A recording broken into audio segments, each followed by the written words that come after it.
36장의 말씀입니다. 에스겔 36장 22절에서부터 28절의 말씀을 저와 여러분이 한 절씩 읽도록 하겠습니다. 제가 먼저 에스겔 36장 22절의 말씀을 읽도록 하겠습니다. 그러므로 너는 이스라엘 족속에게 이르기를 주 여호와께서 이같이 말씀하시기를 이스라엘 족속아 내가 이렇게 행함은 너희를 위함이 아니요 너희가 들어간 그 여러 나라에서 더럽힌 나의 거룩한 이름을 위함이라. 여러 나라 가운데서 더럽혀진 이름 곧 너희가 그들 가운데서 더럽힌 나의 큰 이름을 내가 거룩하게 할지라. 내가 그들의 눈앞에서 너희로 말미암아 나의 거룩함을 나타내리니 내가 여호와인 줄을 여러 나라 사람이 알리라. 주 여호와의 말씀이니라. 내가 너희를 여러 나라 가운데에서 인도하여 내고 여러 민족 가운데에서 모아 데리고 고국 땅에 들어가서 맑은 물을 너희에게 뿌려서 너희로 정결하게 하되 곧 너희 모든 더러운 곳에서와 모든 우상 숭배에서 너희를 정결하게 할 것이며 또 새 영을 너희 속에 두고 새 마음을 너희에게 주되 너희 육신에서 굳은 마음을 제거하고 부드러운 마음을 줄 것이며 또 내 영을 너희 속에 두어 너희로 내 율례를 행하게 하리니 너희가 내 규례를 지켜 행할지라. 함께 읽습니다. 내가 너희 조상들에게 준 땅에서 너희가 거주하면서 내 백성이 되고 나는 너희 하나님이 되리라. 아멘. 제가 20살 때에 청년 공동체에 처음 들어가게 되면서 거기에서 이제 처음으로 무언가 교제라는 것과 또한 나눔이라는 것을 경험하게 되면서 굉장히 신선했었습니다. 아, 이렇게 무언가 생각을 이야기를 하는구나라는 것들을 많이 경험을 하였었죠. 사실 저는 경상도에서 경상도에서 자라났습니다. 제가 원래 태어난 거는 서울이거든요.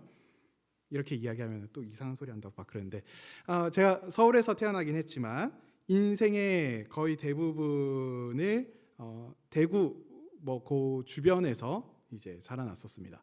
그러다 보니까 저희들은 말하지 않아도 알아요 라고 하면서 이야기한 거죠. 요즘 이렇게 보면은 밥 무라 이거 하면은 이제 그냥 밥 열심히 먹고 자라 그러면은 자는 거고, 그냥 이제 거기에 있어서 그 일상의 대화가 크게 없던 시기도 있었고, 또한 저는 또 남자아이였기 때문에 여자애처럼 조절 이야기하기보다 그냥 그러냥 하고 그런 줄로 알고 그냥 넘어가던 삶을 늘 살아왔었죠. 그런데 청년 공동체를 만나는데 거기에서 함께 이야기를 나누고 그리고 말씀에 대한 생각들을 나누게 되면서 여기서 참 신기하고 재미있는 경험들을 많이 하게 되었습니다. 근데 그러던 와중에 저와 마음이 맞는 거기 친구들을 만나게 되면서 함께 누구 자취방에 가가지고는 거기서 하룻밤을 자기도 하고, 한 3평에서 4평 정도 되는 정말 좁은 곳에 와가지고는 거기에서 자기도 하고, 또 어떤 친구는 제가 있는 총신대학교에서 열리는 개강 수련회에 참석하겠다고 오는 애도 있었습니다. 그렇게 막 이야기를 나누던 그 친구들이 청년 공동체에서 리더로 그리고 여러 가지 중요한 것들을 맡으면서 정말로 믿음의 좋은 본들을 많이 보였었죠. 근데 문제가 뭐냐면은 이들이 결혼을 하면서 무언가 인생이 달라지기 시작하는 겁니다. 그 중에 한 명의 친구는 같은 동갑내기였던 교회 친구와 결혼을 하게 되었거든요. 근데 이 친구는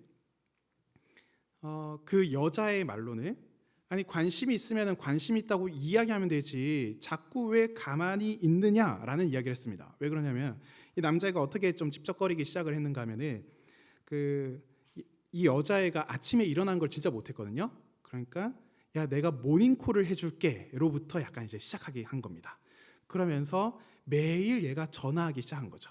매일 전화한 겁니다. 근데 여자애도 남자애가 그렇게 싫지 않으니까 뭔가 마음문이 차근차근 열리는 거죠.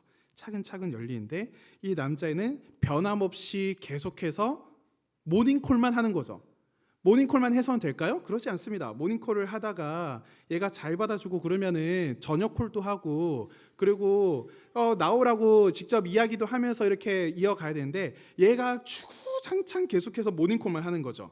그러다가 이 여자애가 남자애랑 친한 다른 여자한테 이거를 하소연을 해가지고는 결국 이게 넘어갔죠.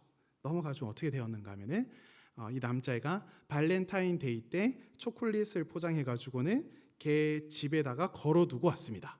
그러면서 만남이 시작되었어요. 저는 아직까지도 그게 이해가 되지 않습니다. 왜 직접 만나서 주지 않았을까? 용기도 없는 자식 진수야. 제가 했지만 그런데 얘가 이제 결혼을 하게 되었어요. 결혼을 하게 되었고 이 남자애는 그 대기업의 건설 회사에 다녔습니다. 그러니까 얘가 여러 곳으로 이동하면서 출장도 굉장히 잦았었고요. 그러던 와중에 아이가 태어나게 되었고 아이가 태어나게 되면서 이 아이 육아에 굉장히 힘을 많이 쏟게 되었습니다. 그런데 결국에는 이 친구가 어떻게 되었는가 하면은 그냥 주일에만 교회에 나가는 수준이 된 거죠. 원래 이 친구는 찬양 인도도 했었고 그리고 리더로 섬기기도 하였었고 여러 가지가 있으면은 정말 열심히 한 친구였습니다. 그래서 그 친구는 열정 그 자체였습니다. 근데 열정 그 자체였던 친구가 여러 가지 자신들의 상황 가운데 놓여지게 되니까 조금씩 무너지게 되면서 그저 주일 그 예배에 지키는 것만으로도 정말 허덕이는 상황 가운데 놓여지게 됩니다. 진수야 너 힘들지 않냐? 그러니까 너무 힘들다는 거예요. 자신의 있는 상황과 그리고 육아와 야 진수야 그래도 너 그때였으면은 너 정말 열심히 하고 너 찬양 인도도 하고 정말 빠지지 않고 정말 최선을 다했고 그리고 걔가 이제 건축학과였거든요. 건축학과가 집에 못 가는 대학교임에도 불구하고 집에 못 가는 학과 3개 중에 하나일 정도로 정말 엄청나게 빡센 학과인데도 불구하고 얘가 기독교 동아리도 하고 그 다음에 교회 생활도 충실하게 하면서 신앙을 견고하게 세워왔던 친구였습니다. 야, 너 그때 생각하면은 그때보다 지금이 훨씬 덜 바쁘지 않느냐. 그런데 왜 너는 그걸 하지 못하냐라고 이야기하니까 야, 여유가 없어라는 이야기를 합니다. 그 친구 마음 가운데 공허함이 생겨난 거죠. 사실 여러분들 가운데 이러한 마음을 가진 사람들이 있진 않은가라는 생각이 들곤 합니다. 예배는 드리기는 드리고 뭐 가끔씩 기도도 하고 성경도 읽긴 합니다. 그런데 마음 가운데 그게 와닿지 않는 거죠. 마음 가운데 그게 와닿지 않고 머리가 말씀이 무언가 이렇게 들어오긴 하는데 가슴으로 내려오지 않습니다. 찬양을 부르긴 하는데 그거는 그냥 어떠한 소리 중에 일부분이죠. 기도를 하긴 해도 허공에다가 그냥 외치는 것만 같은 상황 가운데에 있는 여러분들이 있을지 모릅니다. 우리가 결심을 하고 이렇게 살아야지라고 예배 때 생각을 하더라도 우리가 여기에서 딱 나가보는 순간 무언가 다시 사라져서 일상의 모습들로 그대로 살아가는 경우들도 있기 마련이고요. 근데 이상한 게 무엇이냐면은 그게 문제인지를 잘 모르는 겁니다. 그냥 지금까지 평생에 걸쳐서 그렇게 해왔고 그리고 평생에 걸쳐서 그렇게 살아왔기 때문에 요즘 조금 바빠서 요즘 조금 지쳐서 요즘 조금 힘든 순간이니까 그렇거니라고 생각을 한 겁니다.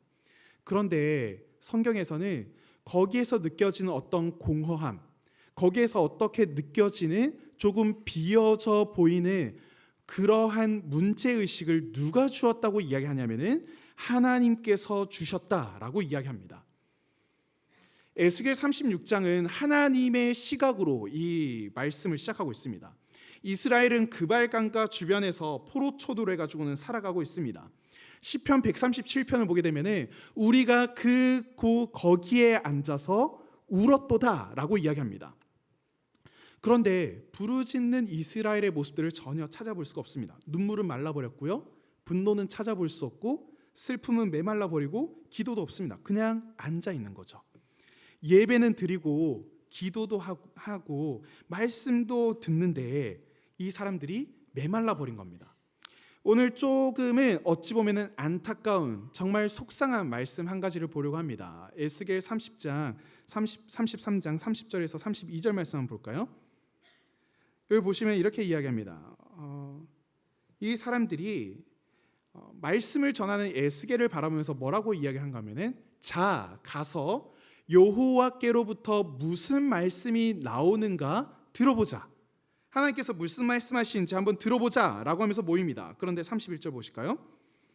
백성들이 모이면서 나와서 너의 말을 들으나 그대로 행하지 아니하니 입으로는 사랑을 나타내는데 마음으로는 이익을 따라간다 라고 이야기합니다. 그리고요 32절 한번 띄워주실래요? 이 사람들이 너가 고운 말로 사랑의 노래를 하는 자처럼 여기고 있으나 너의 말을 듣고도 행하지 아니한다 라고 이야기합니다. 그러니까 지금 이스라엘 사람들은 말씀을 컨텐츠 중에 하나로 지금 소비하고 있는 겁니다. 오, 에스겔 진짜 너무나도 좋은 말씀 해주고 있네. 야, 오늘 김효식 목사 좋은 이야기 해주네. 야, 그래도 꽤나 설교 좀 준비했는가 봐 라고 이야기를 듣고 또한 꽤나 괜찮은 이야기로 마음 가운데 드리고 있지만은 감동은 받고 있지만 삶은 바뀌지가 않습니다. 이스라엘은 이게 문제인지 전혀 알지 못하고 있는 거죠. 그냥 교회 와서 말씀은 듣고 있는데 교회 밖을 나가게 되면은 전혀 그것을 따라서 살아가지 않는 삶들을 살아가고 있는 겁니다. 여러분들은 이러한 상태 가운데 있어 본 적이 있으십니까? 혹시 지금 이러한 상태 가운데 있는 것을 느끼고 계신 분들이 있으신가요? 오늘 말씀 가운데서 보게 되면은 이러한 상태는, 이러한 모습은 하나님께서 보여주셨기 때문이다 라고 이야기를 하고 있고, 또한 너희들의 상태 하나하나는 스스로 고칠 수 없는 상태라는 것을 기억하기를 원하고 계십니다.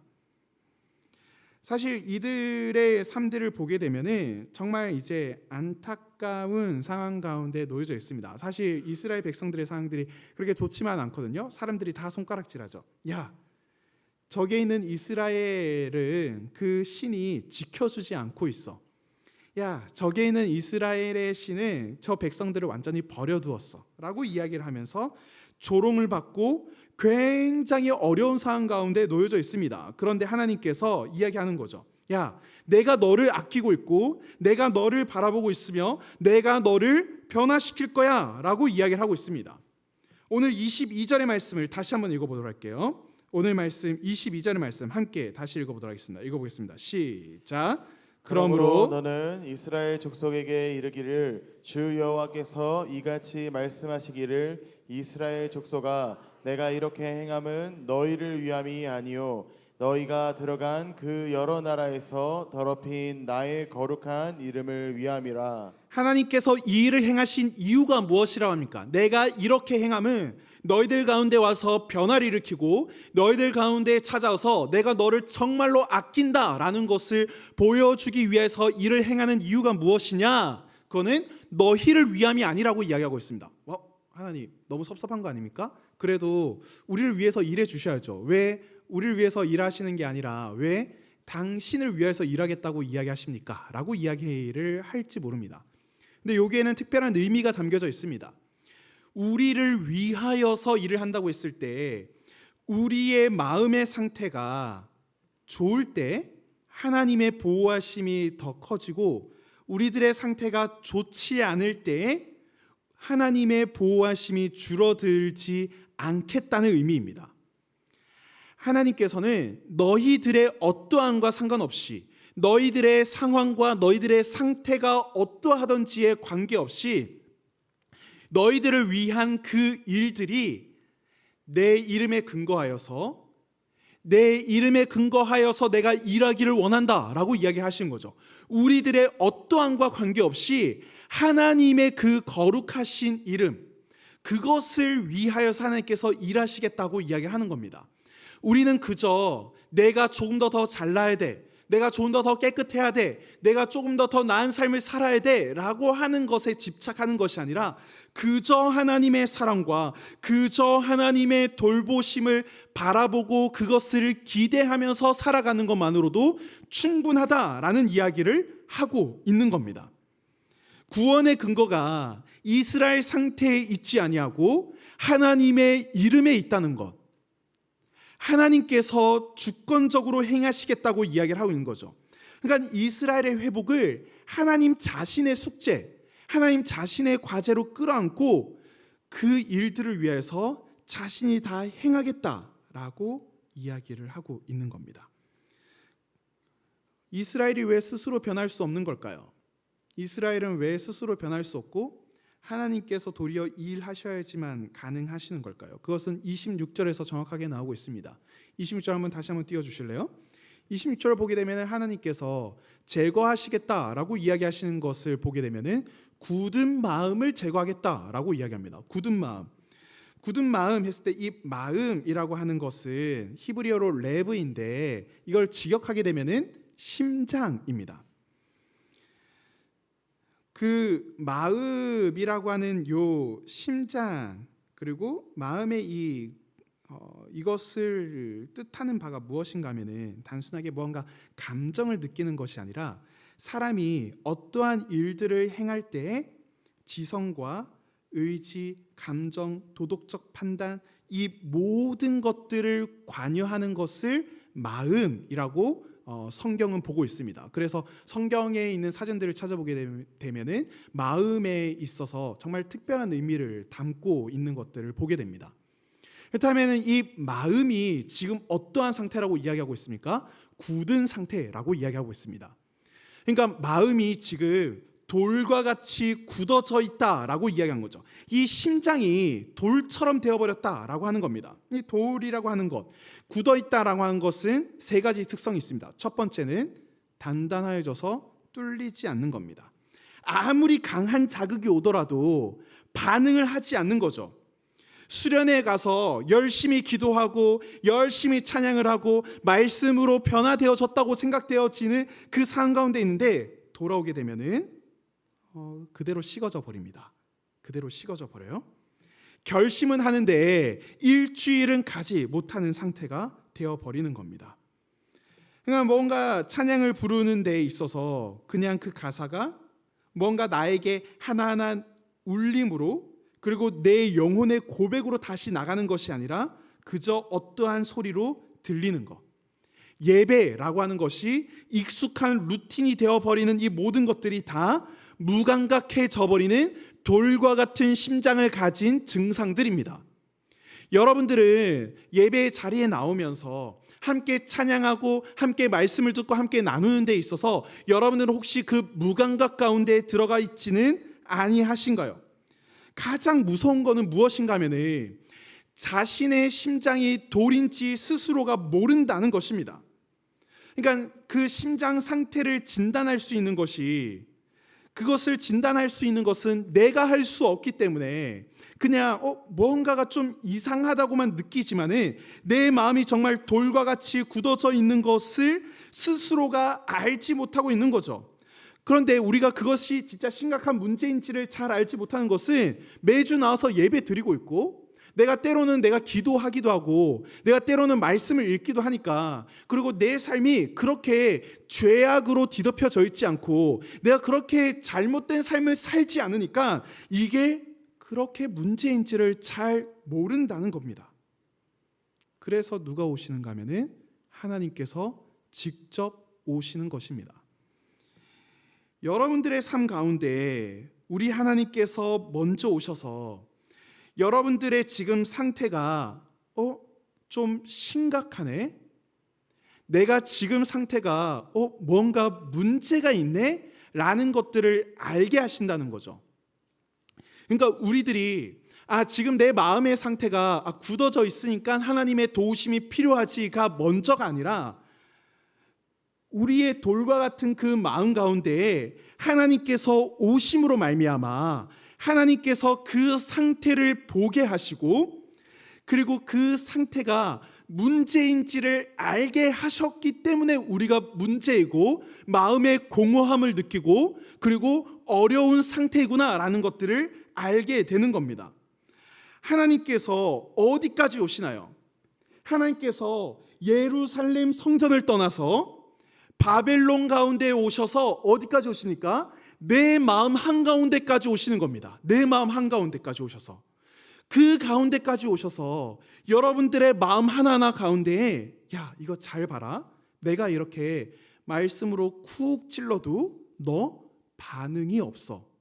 야 내가 찬양으로 같이 부르고 있는데 너가 반응이 없어. 야 내 마음을 담아서 너에게 이야기를 하고 있는데 너 봐봐 지금 무감각해져 있어 라는 것들을 하나님께서 말씀하시고 보여주고 계신 겁니다. 여러분들의 심장은 어떠합니까? 여러분들의 심장은 지금 정말 부드러운 상태입니까? 아니면은 돌과 같이 굳어져 있는 상태입니까? 하나님께서는 우리들에게 있어서 새 마음을 주시겠다라고 이야기합니다. 새 마음을 주시겠다고 이야기합니다. 새 마음, 그리고 밑에 또 보게 되면은 부드러운 마음을 주시겠다라고 이야기하고 있죠. 근데 부드러운 마음, 이것을 그대로 직역을 하게 되면 어떻게 되는가 하면은 살 심장입니다. 그러니까 여기에 보이는 이 피부, 근육, 그냥 그 심장 근육, 그 생 심장 그 자체를 우리들에게 주겠다라고 이야기하고 있는 거죠. 돌과 같이 굳어져서 그것을 펌프질하면서 온몸에다가 하나님의 은혜와 그 사랑과 그 말씀을 내 삶 구석구석에 보낼 수 없는 상태, 전혀 반응하지도 못하는 상태가 아니라 하나님의 말씀에 반응할 줄 아는 상태, 하나님의 말씀과 그 사랑을 내 삶 구석구석에다가 보낼 수 있는 상태, 또는 더 나아가서요, 심장 그 자체는 너무나도 연약합니다. 지켜줄 수 있는 것이 아무것도 없죠.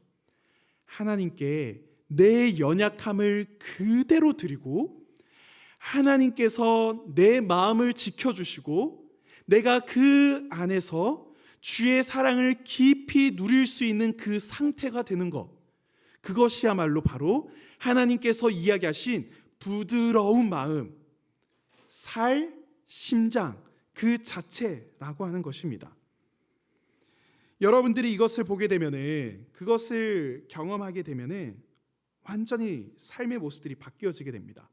가끔씩 보시게 되면은 여러분들도 신앙생활 하시다 보면은 야, 제가 진짜 약간 바뀌었다, 야 제가 진짜 좀 이상해졌다라고 느껴지는 청년들을 여러분들 본 적이 없으신가요? 분명히 이름도 같고 얼굴도 같고 그리고 내가 지금까지 지내왔던 그 모습들은 다 같은데 내면의 엔진 자체가 완전히 바뀌어 버려서 이 애가 예배가 예전에는 의무였는데 이제는 설레는 일이 되고, 말씀 하나 읽으려 그러면은 계속해서 무언가 결단을 하려고 하는데 얘가 갑자기 성경도 막 읽는다고 이야기하고, 또 얘가 갑자기 정신이 나가서 그런지 갑자기 기도하다가 막 훌쩍훌쩍 막 울기도 하는 그러한 청년들을 본 적이 있으신가요? 제가 청년 사역들을 하다 보면은 그런 식으로 갑자기 이제 급변하는 애들을 만나곤 합니다. 제가 이제 그 대학생들, 이제 특히 대학생들을 이렇게 좀 만나다 보면은 대학생들은 기본적으로 겉은 어른인데 속은 아직까지 애들이에요. 그래서 20살 이렇게 되면은 얼마 전까지 고3이었잖아요. 교복 입고 다니고 맨날 이제 쭈쭈바 먹고 뭐 이렇게 하면서 이제 불과 몇 년 전까지만 하더라도 이제 그 신발 주머니 이렇게 빙글빙글 돌고 다니면서 이렇게 툭툭툭 치고 다니는 애들이잖아요. 아닌가요? 네. 근데 이제 20살쯤 되면은 학부모님들이 여러 가지들로 이야기들을 많이 하곤 합니다. 그러면서 저에게 어떤 이야기를 하는가 하면은, 목사님, 저희 애가 신앙이 없어요.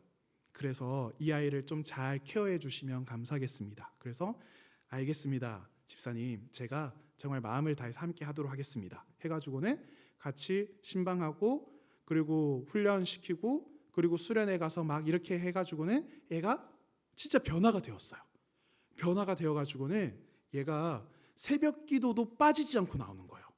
월요일부터 금요일까지 새벽 기도를 계속해서 나오고, 그 다음에 큐티 매일 하고, 그리고 수요 예배 금요 기도에 빠지지 않고 하고, 토요일에는 아침에 나와서 교회 방송실에서 작업하고, 그 다음에 그 주일학교 부서 가가지고는 찬양팀 하고, 그 다음에 저녁에 리더 훈련까지 받고, 주일에는 아침부터 저녁까지 다 하는 정말 아름다운 청년으로 큰 겁니다. 그럴 때 저희 학부모님이 다시 한번 저를 찾아왔습니다. 목사님, 이렇게 과하게까지 하는 거는 제가 생각하지 못했었는데요. 조금 적당히 하면 좋겠다고 이야기하더라고요. 제가 순간적으로 그 적당의 기준이 뭔데요? 이게 좀 하고 싶었지만은 그렇지만 네, 제가 잘 이야기해서 학업도 성실하게 그리고 신앙생활도 성실하게 할 수 있도록 제가 잘 이야기하겠습니다 라고 이야기했던 적이 제가 정말 많이 있습니다. 청년들 마음 가운데 주님께서 굳은 마음을, 부드러운 마음, 살아있는 심장, 그 살아있는 그 마음 자체로 주님께서 바뀌어 주시기 시작하니까 하나님께서 나의 삶 가운데서 어떻게 일하시는지가 보이기 시작하는 겁니다. 예전에는 하나님께서 나를 사랑하신다고 이야기하는 것들이 그저 어떠한 사실, 어떠한 명제 정도로 느껴졌는데, 이제는 이게 나에게 하나의 감정으로, 나에게 하나의 커다란 은혜로서 찾아오게 되고, 내가 예전에는 무언가와 비교하면서 내가 그래도 좀 괜찮은 사람이야, 내가 그래도 좀 나은 사람이지 라고 하면서 비교하였던 그 인생이 이제 온도가 바뀌게 되는 거죠. 이제 내가 누구인지는 다른 사람과의 비교에 의하여서 결정되는 것이 아니라 하나님께서 말하신 가치로 말미암아 바뀌게 되는 겁니다. 그렇다면 우리는 이것들을 기대하면서 우리들이 나에게 새로운 마음을 허락하여 주시기를 여러분들이 소망하며 바라볼 수 있어야 되는 거죠. 하나님을 사랑하고 싶어하는 마음, 예배하고 싶어하는 마음, 다른 사람을 위해서 살고 싶어하는 마음, 이거는 우리들의 마음 가운데 원래 있어야 했던 마음들입니다. 여러분들이 하나님께 예배 드리고 싶어하는 마음, 하나님께 기도하고 싶어하는 마음, 주님을 더 깊이 사랑하는 그 마음은 여러분들이 원래 가지고 있어야 했던 마음들이라고요. 그런데 여러분들이 여러분들의 상황에 지쳐서 다른 것들의 이야기를 듣고 그냥 그렇게 살아가다 보니까 여러분들의 마음이 계속해서 굳어지고 있는 거죠. 제가 요즘 읽고 있는 마르틴 루터의 탁상 공론이라고 하는 책이 있습니다. 거기에 책을 보게 되면은 루터가 그 탁상 담화에서 여러 가지 이야기들을 많이 하고 있는데, 우리들의 마음은 연약해서 내가 괜찮고 신앙의 수준이 성장하였다고 했던 그 지점에서 말씀과 기도를 의지하지 않다 보면은, 그곳으로 하나님께 나아가지 않다 보면은 어느새 떨어져 있기 마련이다. 그리고 내가 여기에서 다시 한번 올리려 한다면은 또 거기에서 말씀과 기도로 올라가고 하나님의 사랑을 발견할 때만이 가능하다라고 이야기합니다. 여러분들의 신앙이 어떠한 수준입니까? 여러분들의 신앙이 어떠한 상황 가운데 있습니까? 여러분들이 기억해야 되는 것은 내가 그것을 지탱하고 내가 그것을 잘 지키려고 한다는 것으로 그게 되지 않는다는 겁니다. 여러분들이 그것을 잘 보살핀다고 되는 일이 아닌 겁니다. 우리들이 늘 하나님 앞에 나아갈 때만이 가능한 일인 거죠. 그럼 우리가 무엇을 해야 할까요? 37절 우리가 읽진 않았는데 그 말씀 보게 되면 이렇게 이야기합니다. 이스라엘 족속이 이같이 자기들에게 이루어 주기를 내게 구하여야 할지라 라고 이야기합니다. 다시 한번요. 자기들에게 이루어 주기를 내게 구하여야 할지라 라고 이야기합니다. 수술은 하나님께서 하시고 여러분들의 마음의 상태가 지금 이러합니다. 그렇기 때문에 굳은 마음이 살아있는 심장, 살과 같은 심장으로 바뀌어야 됩니다 라는 것들을 알려주고 실제 수술도 하나님께 하지만은 여러분들에게 무엇이 필요하냐면은 수술실 문을 열고 들어오는 일들이 필요하다는 것이죠. 탕자가 이야기합니다. 아버지께로 돌아가야 되겠다. 스스로 돌이켜 아버지께로 돌이켜야 되겠다라고 이야기하는 거죠. 그런데 놀라운 말씀은 탕자가 돌이켰기 때문에 아버지를 만난 게 아니라 아버지는 여전히 그 자리에 기다리면서 이 아들이 오기를 끊임없이 기다리고 있습니다. 그러면은 수술대에 오르는 것은 무엇인가요? 수술대에 오르는 것은 무엇인가요? 주님, 내 마음의 상태가 이러합니다. 예배를 드릴 때 아무것도 느껴지지 않습니다 라고 이야기하는 것이 아니라 주님, 찬양을 드리는 제 마음이 돌과 같습니다. 주님, 제가 기도를 할 때 그냥 그저 아무 말이나 이야기를 하고 있어요. 주님, 예배가 의무가 되어 버렸어요. 주님, 이 부분들이 나에게 있어서 돌로 되어버린 마음들입니다. 돌로 되어버린 심장들입니다 라고 주님께 내어드린 겁니다. 여러분들의 삶의 영역이 주님, 내가 주님을 위해서 살겠다고 했던 영역이 이제 완전히 돌처럼 바뀌어 버려서 내 이익과 내 유익을 위한 공간으로 바뀌어 버렸습니다. 주님, 이게 나의 돌과 같은 마음들입니다 라고 이야기를 할 수 있으셔야 됩니다. 그리고 스스로 고치기를 멈추셔야 합니다. 내가 이렇게 해야지, 내가 이렇게 바뀌어야지 라고 하는 것들이 아니라 내가 공허하고 닿지 않아도 그 자리에 계속해서 나오는 겁니다. 말씀 앞에, 예배 앞에, 기도의 자리 앞에, 공동체 앞에 끊임없이 나오면서 의사가 일할 수 있도록 우리의 유일한 의사 되어주신 하나님 앞에 우리들이 끊임없이 나오는 겁니다. 그리고 여러분들이 꿈을 품는 겁니다. 주님께서 나를 변화시켜 주신다면 예배가 설레는 일이 되고 하나님의 말씀이 내 영혼의 밥이 되어지고 비교하지 않아도 충분해지고 기도할 때마다 하나님과 깊은 관계 가운데 들어갈 수 있는 것, 주님, 내가 이러한 것들을 꿈꿉니다 라고 이야기를 하면서 꿈을 꾸는 것이 너무도 필요합니다. 31절 말씀을 저희들 같이 한번 읽어볼까요? 31절 말씀 함께 읽어보겠습니다. 같이 읽습니다. 시작. 그때 너희가 너희 악한 길과 너희 좋지 못한 행위를 기억하고 너희 모든 죄악과 가증한 일로 말미암아 스스로 밉게 보리라. 아멘. 잘 보시면요, 스스로 밉게 보이리라. 하나님께서 움직이고 계시는 놀라운 일들 중에 하나는 내 모습들이 부족하구나, 잘못되었구나 하는 것들을 보게 되는 것들입니다. 하나님께서 회복의 그 과정 가운데에서 너에게 있어서 떠나버려야 되는 모습들이 이러한 것들이야. 그러면서 스스로 믿게 보이게 하면서 그것을 부드러운 마음으로, 살아있는 심장으로, 그리고 하나님을 사랑하는 마음들로 바뀌어지게 만들어 주신다는 겁니다. 이것은 거룩한 부끄러움입니다.